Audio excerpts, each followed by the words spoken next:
Thank you for joining us on Sunday Interview. I'm your host, Grevazio Zulu. Now, it's only 10 days before August 11th when Zambians decide on who should lead the country for the next 5 years. Today, on Sunday Interview, we feature one of the presidential candidates. He is a development planner and an environmentally conscious man. He came onto Zambian politics in recent years with a radical stance on going green for Zambia to prosper the economy. He is Mr. Peter Sinkamba, the president of the Green Party. Mr. Sinkamba, welcome to the program. Thank you very much, Grevazio, and good evening, viewers out there. Like I said, you are fairly new on the political scene. Not at all. I've been in and out. You remember, during my student days, I was the president of the student union at the Zambia Institute of Technology, ZIT that time, today Copperbelt University, way back in 1986.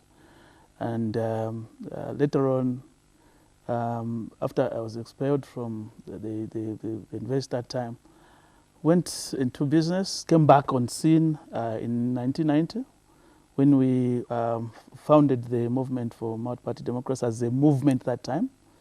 I was one of the young men that time who lifted the late Frederick Chiluba from Edinburgh Hotel to Katilungu House to launch MMD as a movement. That was 1990.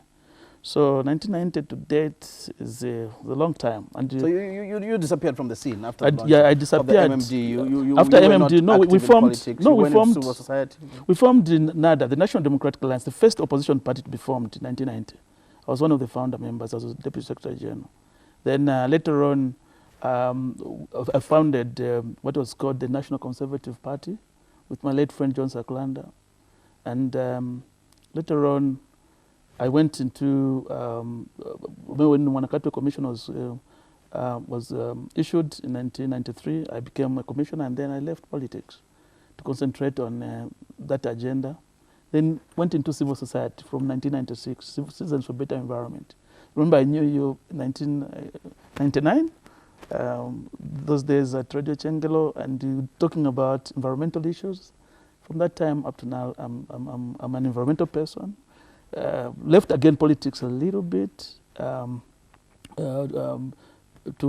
focus mainly on this Citizens for Better Environment. But 2011 bounced back when it was evident MMD was going to win. We formed, remember, the Zambia People's Pact, which helped PF to form government. Then later on formed the Green Party in 2013.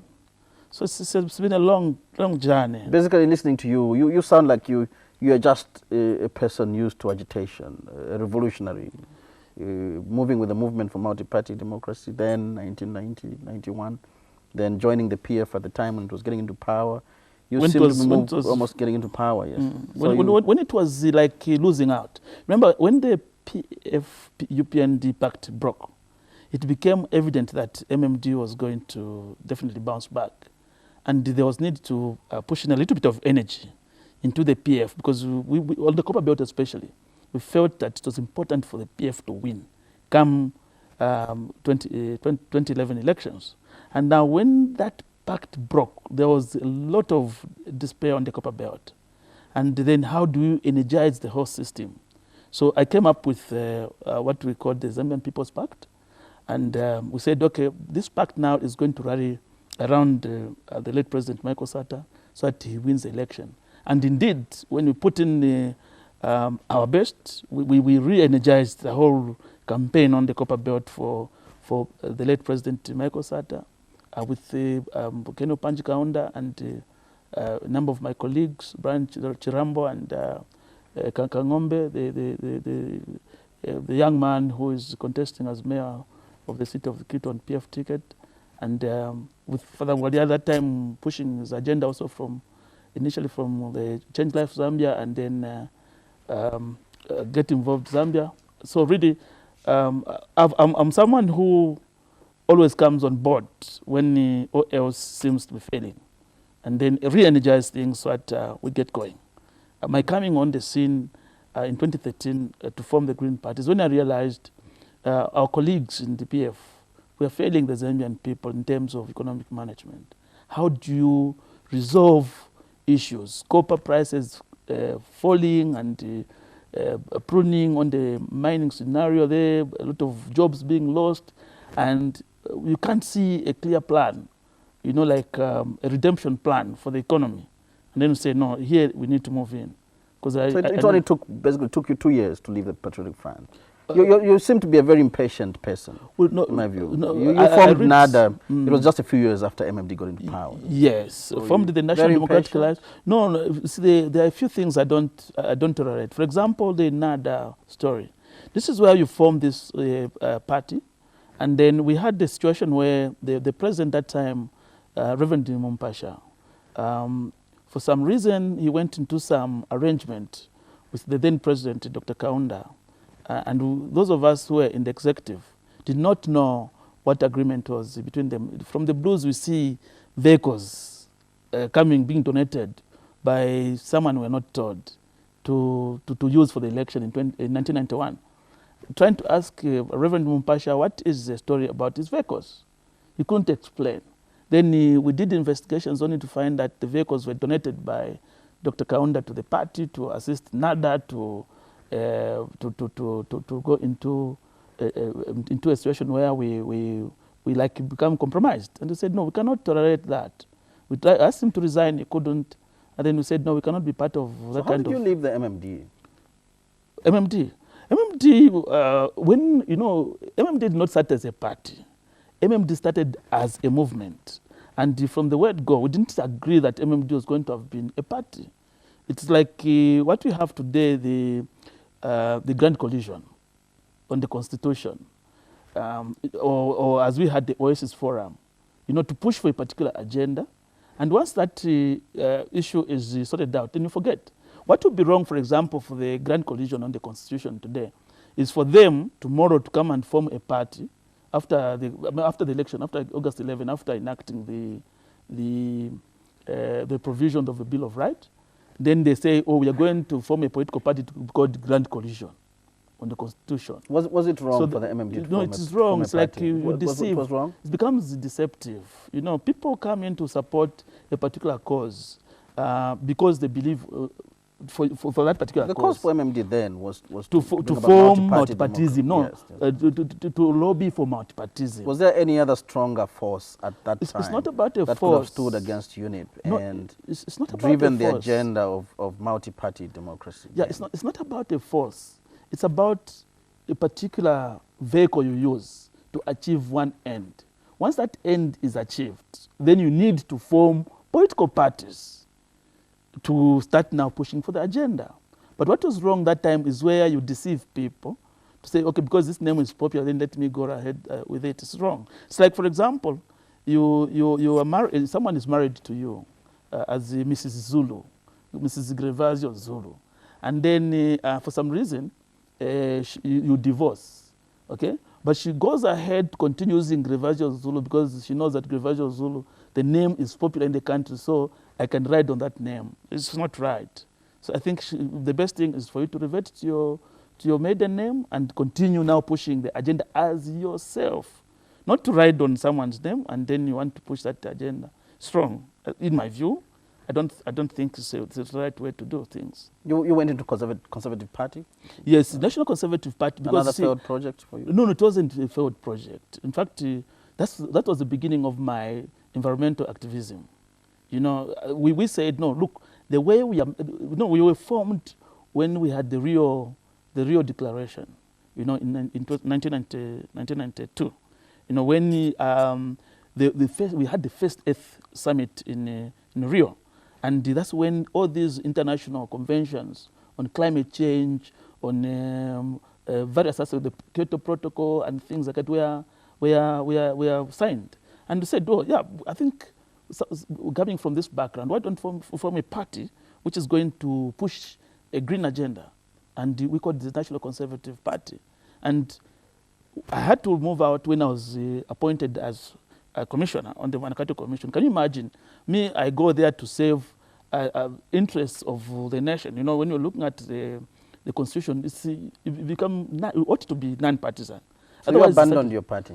I resigned. It's not abandoning. So you resign, you let others to take over positions. And you see, I'm one of those very few who can resign, because in politics, many people don't want to resign. Was it because probably the Constitution Review Commission was more lucrative? No, not at belonging all. to an opposition political Not at party? all. In fact, you see, at that time, I was running a company called Peace Investments, which was a very big company. I mean, I was into export of maize, mind you, and exporting maize that time. I would hire an entire train load. I go to Zambia Railways. I tell them I want an entire train load from Choma to carry my maize to Chingola because I'm exporting. I had an export permit for 50,000 metric tons of maize into Congo. Okay, a license to export 50,000 metric tons. And then what is there on the commission? Given an allowance for $100, so to speak, if we're talking about maybe, what is that? Compared to 50,000 metric tons of maize. Mind you, a ton of maize is about $210. Now, $210 multiplied by 50,000, how much kind of money are we talking about? It's huge monies. So for me to serve there on the commission was national interest. How can we help out to come up with a constitution which is going to stand the test of time? And for that reason, I was removed from that commission, because I told the late president that time, late Chuluba, that for us, I'm not going to compromise on this. And remember, there were issues that I had with the then Minister of Legal Affairs, Dr. Ludwig Sondash, when the commission was made like an appendage of the Ministry of Legal Affairs at that time, as it was called, the Justice Minister was called. So we said, no, we can't. And then the ministry there was now using commission resources to furnish their offices, to run all sorts of things. I said, we can't. I summoned, I issued a subpoena to make the minister to appear before the commission. And that became a very controversial issue. I said, but why do you do that? I said, but we need to demonstrate that we are here to not to come and play around. Okay, we are here to undertake a project. We should be able to help move Zambia And that forced forward. you out of the commission? Yes, exactly. So that's how principled I am. Principled or controversial? No, being principled. Do the right thing. You may call it controversial, but just doing the right thing. So is this, when you talk about being principled, others may call it controversial, is this something you've grown up with? Well, Does it come from your family? Was it taught to you by your parents? No, you see, my name is, the middle name is Chiaziamaka. And my first name was Peter. You know the biblical background about Peter. Peter is a rock, you know. That's what the Bible says, the pillar. And even the disciples of Jesus, Peter was the rock, the foundation. And then to make matters worse, I was born in August. And by the zodiac signs, I'm a Leo, a lion. I'm fearless by virtue of my zodiac sign. So really a combination. Chaziamaka, you know, that is a very strong traditional name. You're given a name Chazia, you are like the pillar of the family. You are the anchor. Okay, then you are Peter. Peter, you know, biblically you are the rock, you know, the foundation. And meaning that if you have a weak soul, you can't be Peter. No, you can't be a zodiac and be, you know, a lion. A Leo is a lion. And you know what a lion is? A very peaceful, nice animal, but don't provoke it. So your issues of leadership were something prophesied by your parents? Of course. You would say. Of course. Through the names that were given to you? Absolutely. Foretold that you would probably lead? Absolutely. And that's why I'm destined for leadership for this country, to help move it forward. Now, growing up, you have all these issues. You're president of the union at the university. Did all these help you to become what you are today? Of course. You know, you are exposed to leadership at a very early age. As it were, I was president of the student union at 20 years, that kind of age. Then I became Secretary General of Deputy Secretary General that time of the National Democratic Alliance somewhere around 23, 24 years, you know, to become a business entrepreneur, running the show in terms of business to the tune of 50,000 metric tons of maize, you know, and that's why I've grown up like that, and my work is appreciated. I'm the only probably Zambian who was featured in the Forbes magazine, both as a business entrepreneur and in politics. I know that there's a Mr. Sonda was featured in the Forbes magazine As an entrepreneur. Okay, to the extent where you're saying the leading entrepreneur in terms of ideas. I'm an Ashoka fellow. Is she a fellow as well? No, I didn't want you to start. Oh yeah, okay. No, let's not talk about. Well, really, yeah, but what I'm saying is you're not the only one that has appeared in the Forbes. Okay. In terms of Zambians. In terms of business, magazine, yes. you know, I've appeared as a Zambian in terms of business, and in terms of politics. You know, this agenda I'm pushing for the marijuana legalization. It's the only agenda. I mean, the manifesto that has appeared in the Forbes magazine from any Zambian politician. Unless you tell me one. Now let's look at the issue of environment. You're passionately attached to the environment. Where did this passion come from? Where does the desire come from?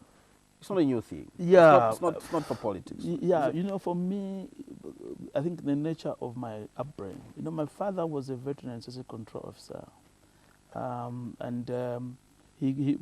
grew up in the Namwala area in the game parks, where he was working, and being someone who was looking after these, the wildlife, because that time game and sese or veterinary were one department, and they would do the same functions. So he was looking after nature, and I grew up to appreciate nature from that premise, from my upbringing. And so even when I was moved to Copperbelt to go and now undertake my tertiary education, I found some cultural shock. Look at the environment in that neighborhood and how it was polluted from the mines in terms of sulfur dioxide emissions. And you're coming from an environment where it is serene, so conducive, so nice, you know, in the game parks, where the air is so fresh, so clean, you know, and then you find people are living in that kind of, I couldn't comprehend that. So, but why should these people allow themselves to be treated like this? And then they said, no, I think there's need to move ahead and see how best you could champion environmental rights in that neighborhood. Because elsewhere, there's not, we don't find that kind of, especially where I grew up, we couldn't find that kind of environment. Really, it was so nice those days to live in those areas. And I've come to realize that even elsewhere, I've been in the world, I've traveled vastly. I've come to understand that those that understand nature and the tame and harness nature really have the best of life. You go even to the US, you visit those parks in the Sierra National Park there and see the kind of serenity. Say, no, but this is life. You go to, even in the UK, you go and visit those gardens there, you know, in Hyde Park and so on, you know, nurturing, and people would go there and crowd these green spaces where it is serene, so nice. You know, you then say, no, this is life. No one, no, I mean, no, and now that's why there's this consciousness. So all this inspired you to have this? The green, pushing the green agenda, yeah. I said, no, I tried to push it, that from you're pushing it from civil society? Yes. Then you realize it didn't work? It didn't work because you're telling people the same things, but they're not bothering. Then you continue pushing, say, no, so let me move away from advocacy, let me go to policy formulation and implementation. Eyes, only a politician can do that. Of course, yeah. Civil societies, you can't. You can't move the agenda of an environmental friendly. You can't. Look at Grand Coalition.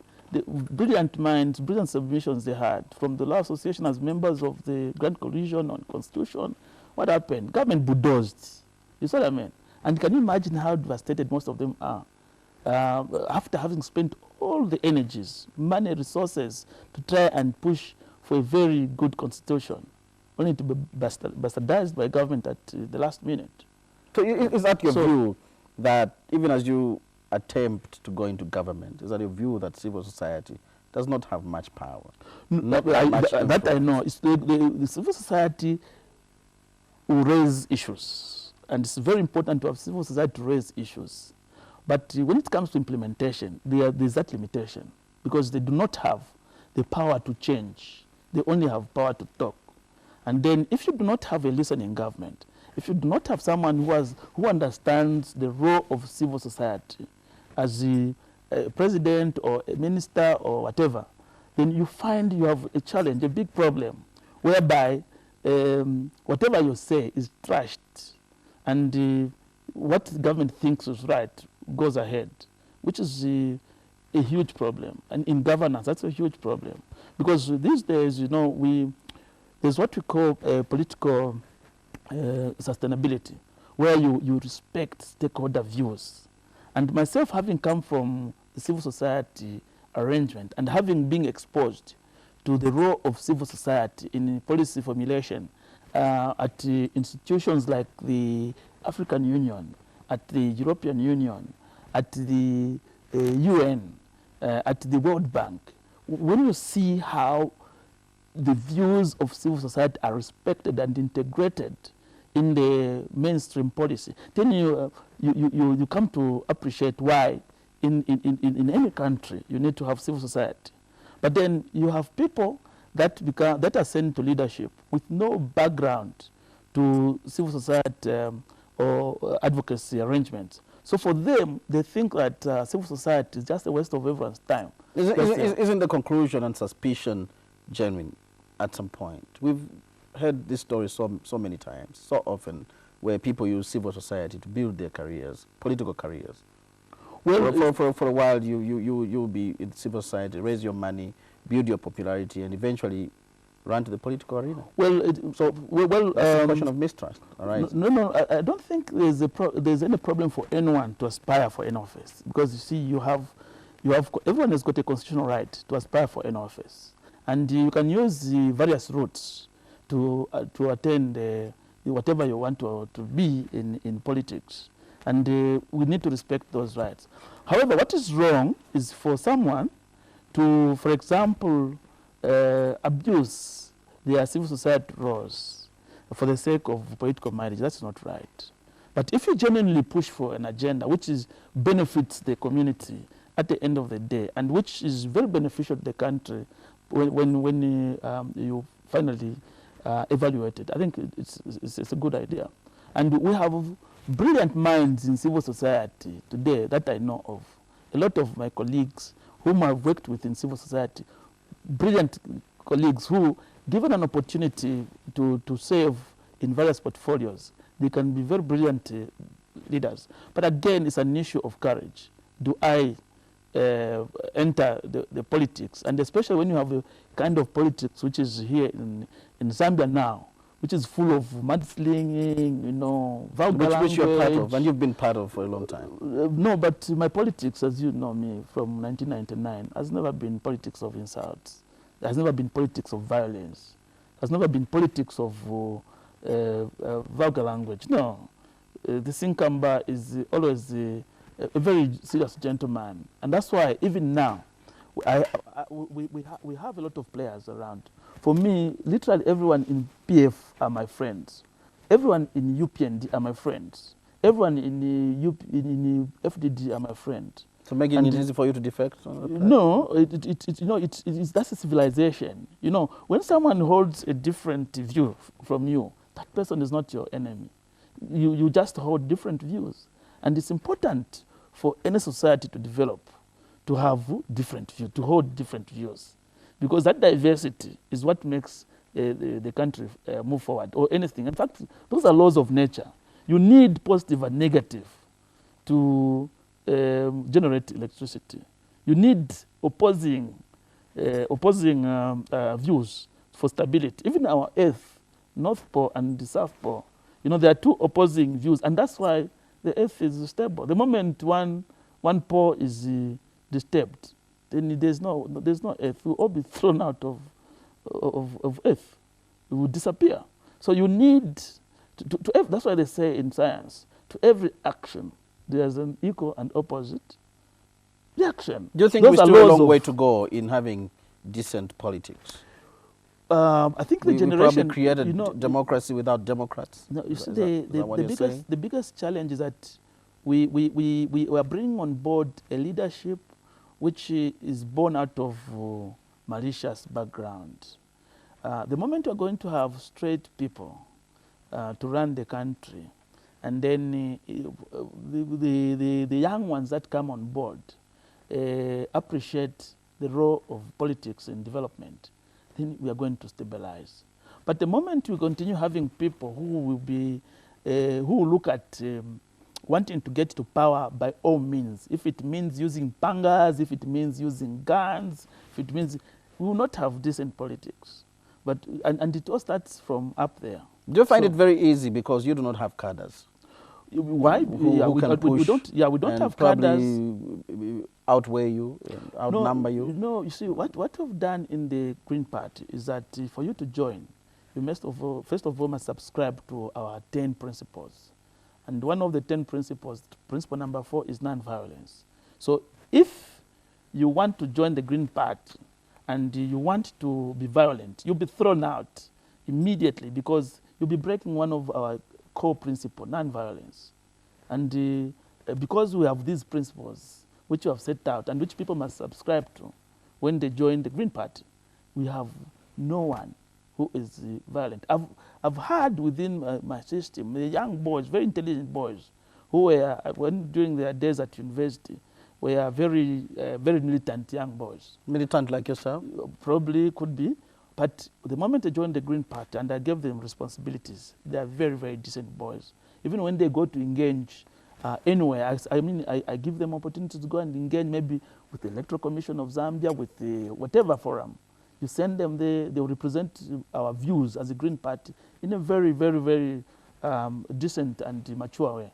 And if that's the kind of cadre we're going to create as leaders, and if every other party was going to emulate what we are doing as a Green Party, to bring on board youths who you give responsibilities, and they go to represent you and represent the views based on the principles of the party, then we are going to get rid of this cadreism.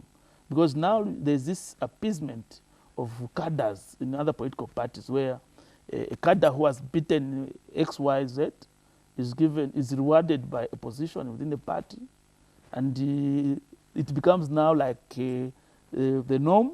Beat someone for you to get a job. What are you building? You're building a cadre of ruffians who will not respect anyone. And then by so doing, the others who are coming behind, the young ones who are coming behind, they will think this is how to live. Beat someone, then you get rewarded. Now let's move on to your manifesto. I want to look at one of the issues. The issues there are quite diverse, although you're well known for the marijuana and cannabis issue. But let's start with one other issue that you look at. You've specifically explained that you have the principle of grassroots democracy. And absolutely. By so saying, you're saying you want to allow people to be part of decision making. How does this differ from decentralization? That is exactly what we're talking about. First of all, we were discussing just a while ago the issue of civil society groups. So we believe that those that are affected by a particular issue must be given an opportunity to express themselves on that issue, and must be given an opportunity for them to make decisions on that issue. We think that this top-down approach to governance is wrong. You're better off having a bottom-up approach where leadership or decisions are made from the bottom going upwards. And then everyone will feel belonging to this particular decision which has been made. For example, the way we came up with the constitution-making process, where we started with the grassroots, you know, at the district level, consultations, they make recommendations, they go to provincial, there's consultations there, the ideas are refined, then they move from there to sector group, again, they are refined, you move them to national Indaba. The ideas which came from the bottom there are refined, then again throw it back to to the bottom again, so that they look at what has been done to reform those ideas. People who have comments, they make comments, then integrated in the final report, and then the next thing is that a decision must be made. And according to that approach, what should have happened is that the draft constitution, which was finalized, should have been adopted through a referendum, so that the people themselves make a decision on the entire document, not only the Bill of Rights, but on the entire document. And those views should have prevailed. For example, from the grassroots, it was agreed that we want ministers out of parliament. That was what was agreed. From grassroots all the way up to the National Convention, or the INDAP it was called. And then you bring it to parliament, then parliament changes that. You know, the same thing. Because parliament enacts laws. Yes, and that's why you see parliament. That's the power they have. Yeah, yeah, but if you look at the constitution, then it said we the people, represented by our representatives in parliament, do here enact our constitution. So the old constitution. Your idea was for parliament to abdicate their role. Now, let me explain. We the people, in the preamble of the previous constitution, we delegated that function of enacting the constitution to parliament. But in the draft, which was made now for this particular case, so it was we, the people, through the referendum, enact this constitution. That's what we agreed. That let us enact it ourselves, because the moment it goes to parliament, then depending on the numbers of members of parliament in the House, and depending on the attitude of the person who is there as president, he may change all these things. And then it becomes a waste of time having gone to people to ask them. But you will agree that the Constitution gives a lot of progressive clauses, which were praised both by the opposition. Of course, I mean, of course. Some of the contentious issues were all taken on board. Of course, well, I'm not saying that this the Constitution as amended is a bad Constitution. I'm not saying even the Bill of Rights, which has been tabled for enactment through or for adoption through the referendum, is bad. No. What I'm saying is that if we had let the document to be adopted as it was proposed in the draft, then all these issues which have been removed, for example, the issue to do with the ministers to be out of parliament, which is still controversial. And the issues of grade 12, which people now want to remove? And the referendum would have adopted that. No, but the grade 12 was a bottom-up issue. It was proposed at grassroots. It went all the way. So that one should have been there. It was not an invention of the current government, no. It was part and parcel of the issues which were in the document. Because at grassroots, they said, we only want people who have a minimum qualification of grade 12. That's what was said. So really, my but this is a clause you politicians have attacked as being unfair and being discriminatory. Well, of course, there's been we've had people that have argued in that kind of premise, and really, for me as the president of the Green Party and as an individual, I think that we should not have used education as a criteria for aspiration to any office. But if this is what the majority of people want, what do? You have to accept it. Because in a democracy, it is the majority that prevails. Whether the majority are right or wrong. But if this is what has prevailed, you accept. That's democracy. That issue was debated very, very strongly in district assemblies, in provincial assemblies, including the national indaba, but it was sustained.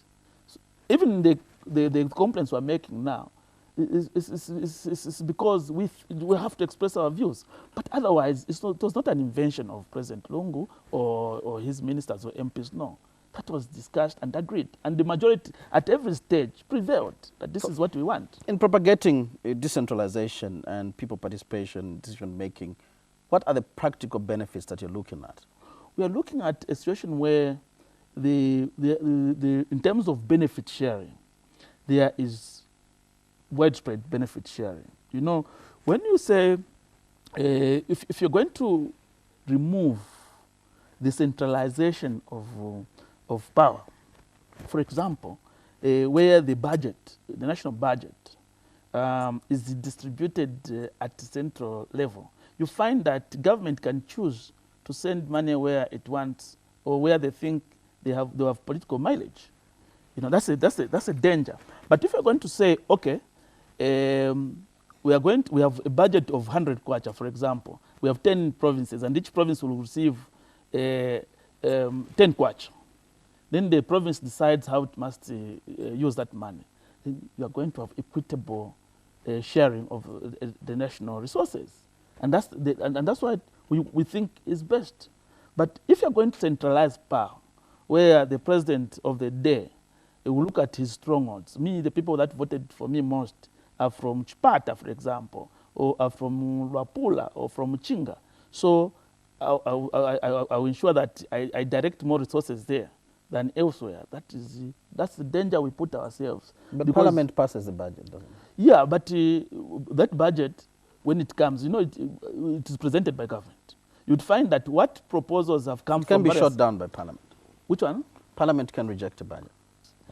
Otherwise, the whole principle of having Parliament is very good, because you have the representatives of the people that are going to make the decision. And if these people are going to be rational at all times and make decisions based on rationality instead of passions or inclinations to political parties. In your view, you don't believe so much in Parliament as being an autonomous body that can make credible at the moment, decisions. okay, the way Parliament has been abused at the moment does not inspire a lot of confidence in the people. For example, you saw the outcry when Parliament removed the provision for ministers to come out of Parliament, which was the recommendation of the people. I mean, there was a lot of... It's probably that's one clause that really touches you so much. Yeah, but also the provincial assemblies... Ministers should have come out of... Yeah, I mean, today we have had a situation where people who have remained... Yeah, people who are coming from Parliament, can you imagine? They've been going to constituencies to go and campaign using public resources in the name of being minister. You see what I mean? We do so not you disadvantage... have evidence yet. No, we know for a fact. I mean, I'm in the field right now, Grevazio, I'm in the field. And I've seen ministers that come in ministerial cars in their constituencies to go and campaign in the name of we are performing ministerial functions. We disadvantage other political parties in so doing. And that was the whole genesis of the idea at that time.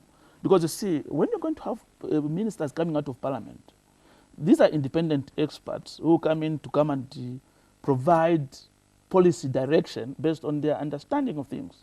And even if they are there, they're not going to talk like because they are PF, because they are Green Party, because they are UPND or they're what.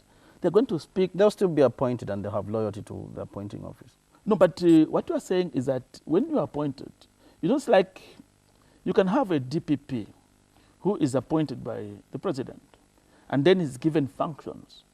And the way he's going to, the idea is that why they put in those provisions of security of tenure of office is to ensure that this person is not directed left, right, and center like. But that's different. The minister swears to the president to respect the president, office of the president, and they have no security of tenure. No, respect is one thing, and the principle is another altogether. If I stand against you and I say, no, Mr. President, sir, this is not right because of A, B, C, D, I'm not being rude to you. I was trying to correct you. Right. You gave an example of the DPP's office, which has security of tenure. Yes. The minister in the constitution doesn't have the security of tenure. It doesn't have security of tenure. Even with the provision that was removed, they were still going to be appointed by the president. Yeah, and the loyalty was going to be to the president. You know, but the people who are going to come there would have been It was still going to be an inbuilt majority for a ruling party. You see, the difference is when you have an expert who is already content elsewhere, who has made it in life. If he is an environmental person, this is the guy who is like on top of things when it comes to environmental management, and he's running his own thing. And then you hire him to come and do to come and perform as Minister of Environment. When, in principle, he differs with government, he will voluntarily leave because he's got something better. Isn't that idealistic? No, it's not. You saw what happened with the late President Mwanawasa. Late President Mwanawasa was appointed as Vice President. And along the way, when he realized the way is the appointing authority, the late President Chiluba, was handling issues. He said, I am quitting, I go back to the profession which I understand better. I'm going back to law. And he left. People could not believe that someone can quit the minister of, the portfolio of vice president to go back to practicing law. So pushing that agenda with the view and belief that all politicians in parliament are not professionals. Most. I mean, look at adoptions which took place. I don't want to go into those details. But really, very, very brilliant persons were left out who could have been probably better MPs in preference for cadres to run. And if they win, then they'll be the ministers. If you're elected to say, for instance, August 12th, would you push for an amendment to that clause?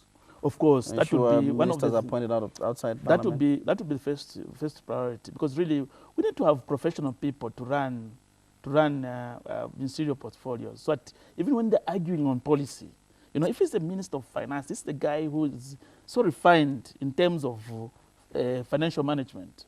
Okay, and when you give him, and he has very good international understanding of what must be done as Minister of Finance. So when you bring this guy to come and run the show as Minister of Finance, you expect him to understand. You make it sound like your description is what should be in the constitutional guide, that for you to be appointed, you must be running something outside. You must be of international repute. No, not necessarily to be possible in the Constitution. It's possible for a president to appoint someone outside parliament who does not have what you're describing now. No, for now, you see, the trouble is the hands of the president are tied to appointing only those that are in parliament, except for those 8. You know, those 8 nominated. And that is supposed to be used primarily. But you're talking about 35, or is it how many ministries you have now, 24 or so? So it means that the president's hands are tied as to look for the right people to run the show. But if it was open, then it means he can get the entire 24 from the best of brains in the country in particular portfolios to assist in terms of policy formulation and policy interpretation. When we say let's professionalize these issues, then we can make progress as a country. As a country, we can do that. Yes. Let's look at the core message in your campaigns, which has been legalizing. You're calling it commercial marijuana. Yes, industrialization of marijuana. You see, this is a wonderful thing which we need to do as a country. Because you see, as a Green Party, what we have done is that we have looked around the world. What is it which we can easily do in this country to turn around the fortunes of the country? You know, like I've always said, Grevazio, we must be a very ashamed people, the Zambian people, to be where we are today. Because this is a country which 40 years ago was so rich. The country which was at a level of Portugal, which was at a level of Spain. A kind of country whose economy that time was bigger than the economy of Brazil, economy of Egypt, economy of Indonesia, economy of South Korea, economy of Turkey. We were at a level where we were getting into the developed countries status. You know, with the GDP that time matching Portugal and Spain. Today, we are a shadow of ourselves as a people of Zambia. We must be very ashamed, because the economy, for example, of Kenya was less than our economy 6 times. Egypt was 3 times smaller than our economy. Brazil, we couldn't talk. Now, where is our problem? You know, you're coming from there, you've reduced to this level. Your human development index is so worse off. You are being one of the 100, and is it 48, 49 now, country in the world with the lowest human development index. We must be so ashamed to drop to this level. But why has it been like this? It's because we have allowed ourselves to trade in what I may call as mediocrity. You want to cling on to the same recycled ideas. You know, we were able to be brought to that level of development through mining. And mining, we must thank it, because this is an industry which we started in 1902 and built Zambia to where it is today. All those copper belt towns were built from mining revenue. But we have reached the end of the road for mining. In your view, you would rather we close the mines? No, we're not saying that. We close it to take a very, very revolutionary stance? No, closing the mines will not be a forced situation. They are already on their way closing. How many shafts have closed on the copper belt now? And you know for a fact, you probably don't know, most of the mining operations on the copper belt will start closing on a serious note from 2023. And by 2030, mining will not be a big story anymore. New mines will have opened? From where? You see, for you to open a mine, you must have economic reserves somewhere. You understand? Now, all the geological investigations that you have had in between, the explorations, none of them is striking any ore body worth developing. Okay? So if you don't have any economic ore bodies, what do you mine? That is the story here. The only areas where there will be a little bit of sustained mining will be northwestern. But even there, and Wapula with manganese? What is manganese really as a mining mineral which you should be able to manage the population of Zambia? That is nothing. You understand? So really, our economy is being is shallowing in terms of the resource envelopes. And that's why for us as a Green Party, we're saying, look, we are able to read ahead. The road ahead is very, very bad. So let's look at other alternatives. And that's why we're saying think outside the box. What can we do besides the current arrangements which should be able to move this country forward? And that's why I'm saying around the world, the fastest growing industry in the world now is the smartphone business. That's the most lucrative smartphone business. It's the biggest industry. But the next one after smartphone will be marijuana. Right now, it's the second fastest growing and most lucrative industry in the world, with a business market of about $400 billion. Now, if we can move in very quickly ourselves, using our plan, for example, as a Green Party, we're looking at a kind of plan which should be able to give us, from the $400 billion global market, if we can capture at least 40 billion, and from the kind of... Which is about 10%? Yeah, 10%. Yeah.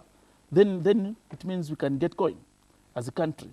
And when we're saying, okay, we want to, from our calculations, we're working at the moment, with the plan we have, is for $36 billion, okay?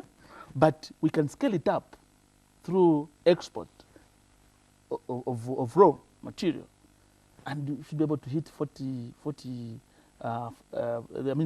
which is $40 billion. And then we'll see this country turning around very, very quickly. So where do you start from in a practical way, assuming you took over office? The first thing, if I'm elected on August 11, I become the president of this country, the first thing is to reform the Zambia National Service. We are now going to move away from growing cabbage and match pasts and things like that, put them into marijuana cultivation. We're going to have a department within the Zambia National Service specifically for marijuana development. And there we're talking about recruiting almost 2 million youths because we want to have a farm, a marijuana farm countrywide, okay, in all the 129 districts. We will have one farm where we will recruit these youths to undertake marijuana cultivation. And within those zones, we're now going to have processing plants for various uses. Some plants to start manufacturing medicines from marijuana, okay? So meaning that each province will have a pharmaceutical industry, which will now start absorbing our technical staff, the engineers, the technologists, and so on and so forth from our universities. These boys that are How long practically would that take? You make it look so simple. Set up a pharmaceutical tomorrow and start manufacturing and producing these drugs. That's very simple. I mean, to put up a plant it's not an expensive venture. You can do that in 2 or 3 months. You're done. It's the issue of having resources. And for so Zambia, your marijuana revolution. For Zambia to have a pharmaceutical industry, it's not new. We used to have Gamma Pharmaceuticals in Ndola, which used to produce drugs for our hospitals, local consumption and export. So it's a question of reorganizing ourselves. And with money which we already have, even from what we're using, which we're wasting through this so-called Economic Empowerment Fund, and so several other programs that are running, we should be able to turn around the pharmaceutical industry in little time. We used to have Interchem, which used to produce lotions and stuff like that, creams. Because one of the byproducts which we want is cosmetics. You know, the hair creams and so on and so forth from marijuana. We want to start producing those ones around. We want to have Interchem, which we used to have in all provinces, to produce various creams. And those are billion-dollar industries for local and export. So with your marijuana revolution, you're giving yourselves how many months? We're saying, the days, the beauty. No, the beauty with the marijuana program is that there's, first of all, the export of the raw material. You understand? We can export in the first instance. Also, are doing the construction works to make money. We have some of which we can export as raw material, because right now, countries like Germany, they've legalized. You know, like there's a number of countries that have legalized in between. Okay, and Germany is one of them. And Germany is looking at producing or cultivating some of the marijuana and importing the excess. You understand? And the Czech Republic is legalized, and also the Czech Republic is looking at importing. And several other countries, you know, at the time we're coming up with this idea, we had an order, like going into a contract for $15 billion. You understand? With an order as Green Party? No, if you formed government, for example, we had to look at market, because before you start talking about, I'm going to produce this, you need to look at market. We had to contact the potential buyers. If we formed government and we start this business, we know you are into this. Up to what quantity can you buy? So we can get up to $15 billion worth of this, so many tons. Okay, fine. So if we're going to form government, we can, you can buy our stuff. Yeah, no problem, we can get it. Because right now we're getting from Uruguay, we're getting from California, and it's a little bit of expensive because of production costs. But if it is produced from Zambia, through that Zambia National Service Program, where you have the production costs reduced, then that gives us some comparative advantage to get from you. And that's why Zambia has 2 advantages: the absolute advantage and the comparative advantage in terms of production of marijuana. So how do you deal with the concerns that come up that you're going to have this substance abused, and you have a youthful society that's probably going to be destroyed? Well, we have said we're going to cultivate in high security zones within the Zambia National Service framework, where they'll be guarded, highly guarded, like the way the emeralds mines are guarded, like the way the gold and diamond facilities are guarded, like the way the soldiers guard their armories, their arms. You know, you don't go to abuse those guns. No one can go and get those guns and want to go and rob Bank of Zambia. 129 farms, 2 million youths guarded, and who, secured. Because the 2 million will be national service themselves. They'll be soldiers themselves. You understand? We have how many soldiers in this country? Almost 20,000, is it? Are they abusing their guns around? We have how many policemen? Almost 20,000 also. Are they abusing their guns to steal things? We have Zambia National Service. How many do we have? Zambia Air Force. How many do we have? Put together, how many do you have? Almost 100,000. But are they abusing their guns, which they have? Are they abusing their bombs, their grenades, their weaponry? No, they're not abusing. Why? Because there's military discipline. You know, you can't do this, and they are procedures, how to get this from that, how to enter. Thieves, do they go there in Arakan barracks to steal anyhow? Can you enter State House? The State House is a very big yard. But you still agree that even controlled drugs, even today, they still get out of those control areas and are abused? You cannot have 100% control in the world. But comparatively, is marijuana more dangerous than what you have licensed? Marijuana is less dangerous than alcohol. And alcohol is all over the shop. It is more dangerous to your health than the marijuana we're talking about. So from commercial marijuana, do we hope or in future intend to see cannabis shops? Of course, what we're saying is that if we are going to have these farms, like I said, for us it's not more about recreational marijuana. It's more about industrial marijuana for industrial purposes and economic purposes and medicinal purposes. That's what we're more concerned. The recreational aspect really is not a big story. I know Ngoni is there in Eastern Province. You enjoy Fodia Ngoni. You know, you like smoking Fodia Ngoni. We will have to evaluate. Really. So you go in there and create so many security zones? No, but if, what I'm saying here is that for recreational purposes, for those people that use it, for example, for their traditional cultural aspects, like the Ngonis do, you can't afford to be locking them up and throwing them in jail for what? Doesn't make sense. As we close, Mr. Sinkamba, are you ready for the election? Very ready for the election. We've gone around the country. We have sold our message. We have told the people that of all the parties available now in this election, it's only the Green Party which knows where to get money. And it's not small money. It's bags and bags of money. We're talking about $36 billion. You have a clear vision, clear manifesto, but you have not fielded MPs. Yes, deliberately. By coincidence? Yes, deliberately. You know, the MPs, unfortunately, it used to be conceived that they belong to political parties. They don't. They belong to the president of the day. And it was demonstrated right from when the late president, Manawasa, took over. He got whichever MP he felt was important to get if he had the brains to become his minister, to become his whatever assistant. It went into the late Michael Sata. So you strongly believe you're going to parliament with no members, you're going to government with no members of parliament, and then you get the other MPs will support you, support the vision. They don't buy in. No minister has ever refused to be appointed. From the rest will not be ministers, they'll be members of parliament. And in fact, like I've told you, we are going to change the constitution so that ministers just come from outside parliament. So really, it's not a big deal. And for MPs, MPs have never shut down anything in best interest. When did we have, for example, our budget being thrown out by MPs? Regardless, they are from opposition and so on. They all anonymously agree because it's national interest.